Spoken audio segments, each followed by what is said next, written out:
Go. Cholera Me Maybe by Rothwell. The first thing you must know about me before you hear my story is that I am dead. I am the spirit of Rothwell, and I died in the cholera outbreak in England in the mid-1800s. I lived in London, England, living a simple life with my family when I died.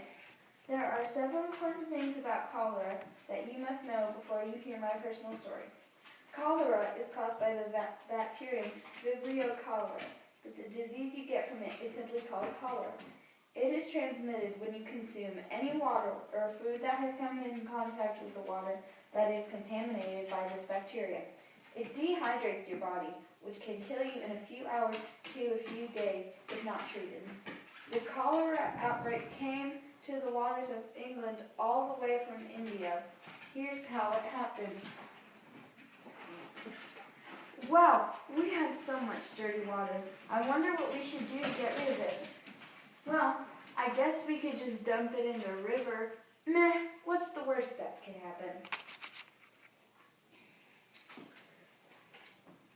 Well, this water traveled through rivers all the way to my former home, London, contaminating drinking water sources and killing many people. Here's how it happened to me.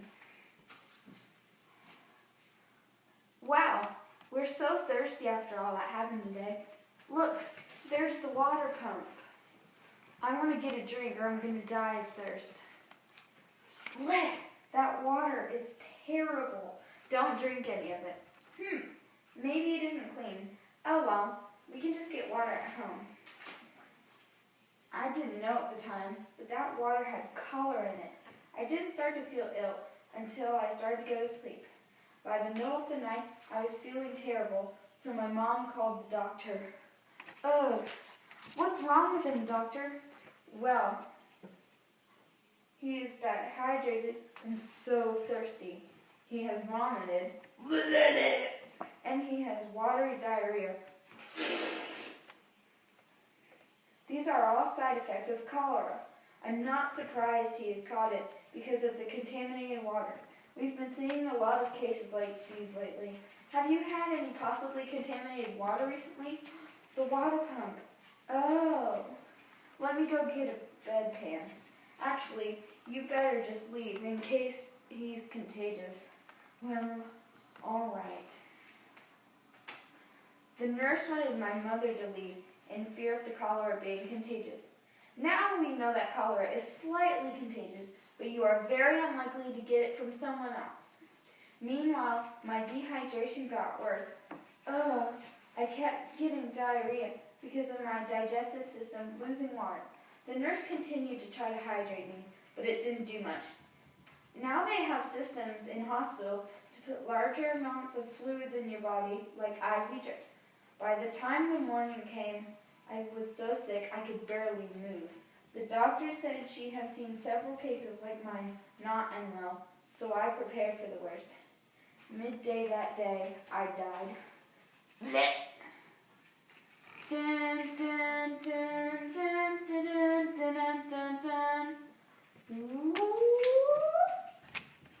Luckily nowadays, cholera is a lot more rare, but can still be a risk anywhere there is unclean water, but is not as big of a threat thanks to better filtration and sanitation.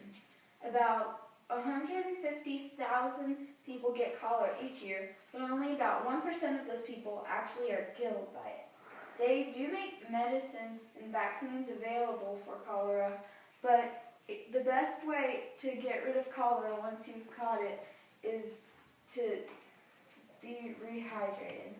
Because you have advanced technology, you are able to know more about the bacteria itself and what happens to your body when you actually get cholera, which helps you cure it.